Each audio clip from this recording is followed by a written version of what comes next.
Welcome friends, உங்கள் KKMEஸிலிருந்து. ஏன்னா engineering படித்து முடிச்சிட்டோம். இப்போ அடுத்து வந்து பார்த்தீங்கன்னா பாதி பேர் வேலைக்கு போகலாம், பாதி பேருக்கு இன்னும் ஹையர் ஸ்டடீஸ் பண்ணலாம். அப்படி இல்லைனாலும் கண்டிப்பாக ஏதாச்சும் அடிஷனலாக கோர்ஸ் படித்தா மட்டும் தான் முடியும் அப்படின்னு சொல்லிட்டு best course for mechanical engineers அப்படிங்கிற கீவேர்டு தான் கூகுளில் ரொம்ப அதிகமாக சர்ச் பண்ணிட்டு இருக்கிறாங்க அப்படிங்கிறது நாங்கள் கேள்விப்பட்டோம். ஸோ இப்போ என்னென்னா பெஸ்ட்டான கோர்ஸை எப்படி சூஸ் பண்ணுறது, அதுவும் மெக்கானிக் இன்ஜினியரிங் முடிச்சுட்டு பெஸ்ட்டான கோர்ஸ் இது. ஏன்னா கோர்ஸ் அப்படின்னு எடுத்துக்கிட்டிங்க அப்படின்னா டிசைன் இருக்குது, MEP இருக்குது, HVAC இருக்குது, NDT இருக்குது, குவாலிட்டி இருக்குது, ISO அந்த மாதிரி கோர்சஸ் படிக்கலாம். அடுத்து வேறு என்ன இருக்குது, பைப்பிங் கோர்சஸ்லாம் இருக்குது, PDMS இருக்குது, E3D இருக்குது. சாஃப்ட்வேர்ஸில் போனீங்க அப்படின்னா அதுக்குள்ள நிறைய சாஃப்ட்வேர் தனித்தனியாக பிரியும். டிசைன் எடுத்துக்கிட்டிங்க அப்படின்னா கேட், ANSYS, ஹைப்பர் மெஷ், அந்த NX, ரிவிட்டு, டெக்லா, அப்புறம் இந்த மாதிரி வந்து பார்த்திங்கன்னா இல்லை கசகசன்னு கோர்ஸுக்கெல்லாம் பஞ்சம் இல்லை. அப்போ CMM கோர்ஸ் இருக்குது, SAP அப்படின்னு ஒரு கோர்ஸ் இருக்குது. ஸோ இந்த மாதிரி கோர்ஸஸ்க்கு பஞ்சம் கிடையாது. பட் இவ்வளோ கோர்சஸில் எந்த கோர்ஸை நான் சூஸ் பண்ணலாம் ஆஸ் அ மெக்கானிக்கல் இன்ஜினியராக? இதெல்லாம் மெக்கானிக்கல் கோர்ஸ் தான், பட் எது பெஸ்ட்டான கோர்ஸ், இது படித்தா நிறைய சம்பளம் கிடைக்குங்கிறது தான் இங்கே பிரச்சனையே. ஓகே, இப்போது இந்த வீடியோட முடிவில் இந்த பிரச்சனைக்குள்ள ஒரு சொல்யூஷன் உங்களுக்கு கிடச்சிரும். ஐயா, ஃபஸ்ட்டு விஷயம் என்ன அப்படின்னா, சொன்ன உடனே ஆரம்பத்தில் கல்லை கொண்டு அடிக்கிற அளவுக்கு தான் இருக்கும். என்னென்னா பெஸ்ட் அப்படிங்கிறது ஒன்றும் இல்லைங்கய்யா. ஆமாங்கய்யா, வீடியோக்காக தம்ப்நெயிலுக்காகவும் வீடியோ கண்டென்ட்டுக்காகவும் பெஸ்ட்டு கோர்ஸ்னு போட வச்சிட்டாங்கய்யா என்னையும். உண்மையாகவே என்னை பொறுத்தளவுக்கு பெஸ்ட்டான கோர்ஸ் அப்படிங்கிறதெல்லாம் எதுவும் கிடையாதுங்கய்யா. உங்களுக்கு தேவையான கோர்ஸ், உங்களுக்கு கரெக்டான கோர்ஸ் அப்படிங்கிறத நீங்கள் சூஸ் பண்ண முடியுமே தவிர இண்டஸ்ட்ரிக்குள்ளே பெஸ்ட்டானது எது அப்படிங்கிறது ஒன்று கிடையாது. இப்போ உதாரணத்துக்கு நாங்கள் கோர்ஸ் எடுத்துக்கிட்டு இருக்கிறோம். நாங்கள் வந்து பார்த்திங்க அப்படின்னா CQA அப்படின்னு ஒரு குவாலிட்டி இன்ஜினியருக்கு ட்ரைனிங் கொடுத்துட்டு இருக்கிறோம், ஆயில் அண்ட் கேஸுக்கு. இப்போ இந்த கோர்ஸ் தான் பெஸ்ட் அப்படின்னு நான் சொல்கிறேன் அப்படின்னா, அப்போ இந்த கோர்ஸ் படித்த உடனே நீ ஃபாரின் போயிடலாம், இந்த கோர்ஸ் படித்த உடனே உனக்கு 2 லட்ச ரூபா சம்பளம் கிடைக்கும் அப்படின்னு நான் சொன்னால், இந்த கோர்ஸை நம்ம ஊரில் உள்ள உலகத்தில் உள்ள எல்லா மக்களும் இந்த கோர்ஸை படிச்சிருவாங்க. அதேமாதிரி டிகிரி முடித்த கையோட இந்த கோர்ஸை படிச்சுட்டு 1 லட்சம் 2 லட்சம் சம்பளத்துக்கு வேலைக்கு போயிடலாமே. யாருமே நம்ம ஊரில் இருக்க வேண்டிய அவசியமே கிடையாது இல்லையா? நான் சொல்கிற மாதிரி அப்படி எந்த கோர்ஸுமே கிடையாது. ஏன்னா அப்படி எந்த கோர்ஸ் இருந்தாலுமே அந்த கோர்ஸை ஒரு காலேஜே சொல்லி கொடுத்து, அந்த காலேஜில் 70 பேர் படிக்கிறாங்கன்னா 70 பேர்த்து ஃபீஸையும் வாங்கி சொல்லியும் கொடுத்து அந்த 70 பேர்த்தையுமே ஃபாரினுக்கு 1 லட்ச ரூபா சம்பளத்துக்கு வேலைக்கணும்னா அந்த காலேஜுக்கு எவ்வளோ பெரிய விஷயம், ஒவ்வொரு பையனுக்கு எவ்வளோ பெரிய பெனிஃபிட்டு.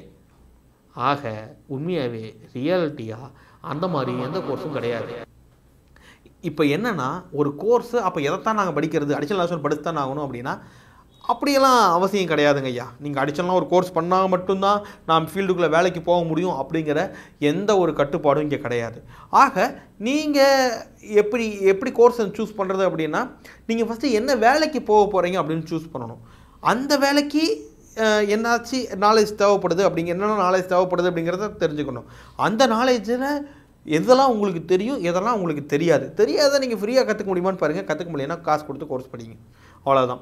இப்போ நான் எக்ஸாம்பிளாக நான் வர்றேன் பாருங்களேன்.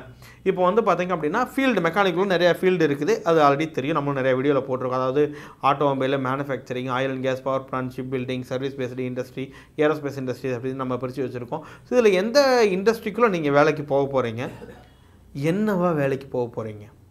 இப்போ உதாரணத்துக்கு நீங்கள் ஒரு ஆட்டோமொபைல் இண்டஸ்ட்ரியில் ஒரு குவாலிட்டி இன்ஜினியராக நீங்கள் வேலைக்கு போக போகிறீங்க, ஃப்ரெஷராக நீங்கள் வந்து என்ட்ராக போகிறீங்க, உங்கள் கரியர் ஸ்டார்ட் பண்ண போகிறீங்க அப்படின்னா அங்கே நீங்கள் எந்த கோர்ஸும் பண்ண வேண்டாம். ஏன்னா ஒரு ஆட்டோமொபைல் அண்ட் மேனுஃபேக்சரிங் இண்டஸ்ட்ரிக்குள்ள நீங்கள் QCயாக போகிறதுக்கு அவங்க எந்த ஒரு அடிஷ்னல் சர்டிஃபிகேஷனும் உங்கள்கிட்ட கேட்க மாட்டாங்க. உங்களுக்கு எந்த ஒரு எக்ஸ்ட்ரா ஸ்கில்ஸும் தேவையில்லை. BE நல்லா படிச்சிருந்தீங்கன்னா வெர்னியர், மைக்ரோமீட்டர், அந்த மாதிரி கேஜஸ்லாம் உங்களுக்கு இதுக்கு முன்னாடி யூஸ் பண்ணி பழக்கம் இருந்தால் மட்டும் போதும். பண்ண தெரியலனாலும் சொல்லிக் கூட கொடுக்குறக்கும் நீங்கள் கம்பெனி ரெடியாக தான் இருக்குது. சொல்லிக் கொடுத்து உங்கள்கிட்ட அந்த வேலை செய்ய சொல்லுவாங்க. ஸோ இதுக்கு நீங்கள் எந்த கோர்ஸும் நீங்கள் படிக்க வேண்டாம். ஸோ அந்த ISO, லீட் எடிட்டிங் அந்த மாதிரிலாம் சொல்கிறாங்க ஐயா, அதெல்லாம் எதுவுமே இப்போ வேண்டாங்க ஐயா. ஓகேங்களா? ஸோ அதெல்லாமே நீங்கள் வந்து ஒரு 3 வருஷம் 4 வருஷம் எக்ஸ்பீரியன்ஸ் ஆனதுக்கப்புறமா நீங்கள் படிச்சிங்கன்னா தான் இந்த லீன் மேனுஃபேக்சரிங் சொல்லுவாங்க, QMS, குவாலிட்டி மேனேஜ்மெண்ட் சிஸ்டம், இது மாதிரி எல்லாமே நீங்கள் ஒரு 3 வருஷம் எக்ஸ்பீரியன்ஸ் ஆனதுக்கப்புறமா படிக்க வேண்டிய கோர்ஸ் அந்த மாதிரி மேனுஃபேக்சரிங் இண்டஸ்ட்ரிக்குள்ளே. So it's based on your selection and then ஃபீல்டை பேஸ் பண்ணி தான் இருக்கும். இதுவே நீங்கள் வந்து ஒரு ஆயில் அண்ட் கேஸ் இண்டஸ்ட்ரிக்குள்ள QC இன்ஜினியராக போகிறீங்கன்னா அப்போ நீங்கள் கண்டிப்பாக சர்டிஃபிகேஷனுக்காக ASNT லெவல் 2 அதாவது NDT லெவல் 2 கோர்ஸ் நீங்கள் படித்து தான் ஆகணும். ஸோ இல்லை சார் அதெல்லாம் எனக்கு தெரியும், நான் பண்ணுவேன்னா பண்ணலாம், பட் சர்டிஃபிகேஷன் கண்டிப்பாக கேட்பாங்க.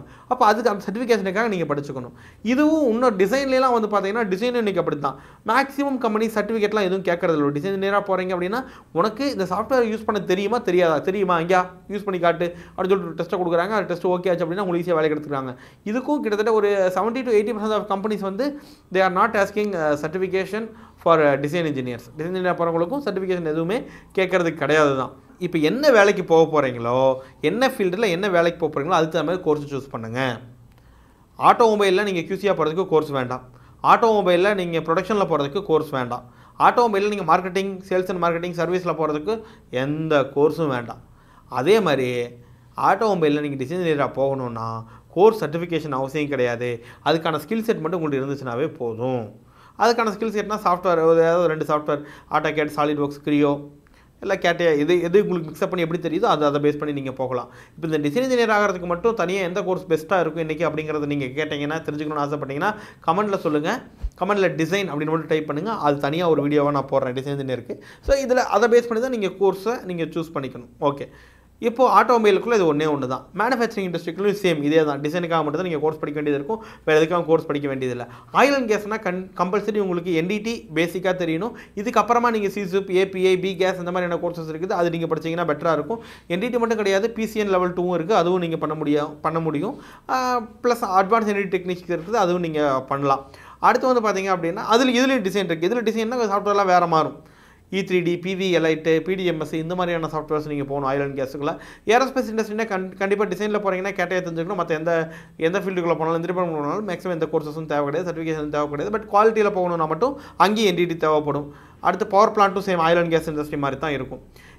ஸோ இப்போ இத்தனை கதை சொல்லியிருக்கேன், இத்தனை கோர்ஸ் சொல்லிட்டேன். இப்போ ஃபீல்டுக்கு தகுந்த மாதிரி இது எல்லாமே சேஞ்ச் ஆகிட்டே இருக்குது. ஓகேவா? ஸோ இதை நீங்களே இந்த வீடியோவை பார்த்து புரிஞ்சுக்கிட்டீங்கன்னா ஓகே. இல்லை சார் நல்லா புரிஞ்சிக்க முடியல, பட் நான் இந்த வேலைக்கு தான் போகலான்னு ஆசைப்பட்றேன், அதுக்கு என்ன கோர்ஸ் படிக்கலாம்னு ஏதாச்சும் ஐடியா இருந்தால் எனக்கு கொடுங்க அப்படின்னா டெஃபினட்டாக உங்களுக்கு கைட் பண்ணுறதுக்கு நாங்கள் ரெடியாக இருக்கோம். அதுக்கெல்லாம் நாங்கள் எந்த சார்ஜஸும் பண்ண மாட்டோம். ஸோ மெக்கானிக்கலுக்கான கரியர் கைடன்ஸை வந்து MEC ரொம்ப காலமாக ஃப்ரீயாக தான் கொடுத்துக்கிட்டு இருக்கிறோம். உங்களுக்கு கைடன்ஸ் எதுவும் வேணும் அப்படின்னா கீழே டிஸ்கிரிப்ஷனில் என்னுடைய நம்பர் இருக்குது, வாட்ஸ்அப் நம்பரும் இருக்கும். ஜஸ்ட் நீங்கள் கால் பண்ணுங்கள், வாய்ஸ் நோட் போடுங்க. ஸோ எது பார்த்தாலுமே உங்களுக்கு வந்து பார்த்தீங்கன்னா விரைவில் நான் எங்களால் முடிஞ்ச உதவிகளை சப்போர்ட்டாக உங்களுக்கு நாங்கள் எப்போவுமே பண்ணிக்கிட்டே இருப்போம். ஆக பெஸ்ட்டான கோர்ஸ் அப்படிங்கிறது எதுவுமே கிடையாது. உங்களுக்கு சூட்டபிளான கோர்ஸ் தான். அப்போது இதில் இன்னொரு பிரச்சனை வரும். எந்த ஃபீல்டு சார் பெஸ்ட்டு, எந்த வேலை சார் பெஸ்ட்டுன்னு அடுத்த கேள்வி வரக்கூடாது. ஐயா, பெஸ்ட்டுங்கிறதுலாம் எதுவும் கிடையாது. எனக்கு வந்து கிரிக்கெட் தான் நல்லா வேலை பிடிக்கணும், எனக்கு கூட்டு வாலிபால் விட்டால் நல்லா விளாட முடியாது. ஓகேவா? ஸோ அப்போ உங்களுக்கு பிடிச்சது என்ன அப்படிங்கிறது தான் இங்கே விஷயமே. எனக்கு வந்து ஆட்டோமொபைல் இண்டஸ்ட்ரிக்குள்ளே எனக்கு இன்ட்ரெஸ்ட்டு, அதான் எனக்கு பிடிச்சிருக்குது அப்படின்னா ஓகே, அதுக்குள்ளே தான் நீங்கள் போகணும். சார் அதை விட ஆயில் அண்ட் கேஸில் நிறையா சம்பளம் வரும்னு சொல்கிறாங்களே, அதுக்கு நான் போக வேணா, போகாதீங்க. உங்களுக்கு பிடிச்சது தானே, இதை செய்யுங்க. ஏன்னா இது மூலமாக நீங்கள் ஃபாரின் போயிடுவீங்க. உங்களுக்கு பிடிச்சதை செஞ்சீங்கன்னா போவீங்க.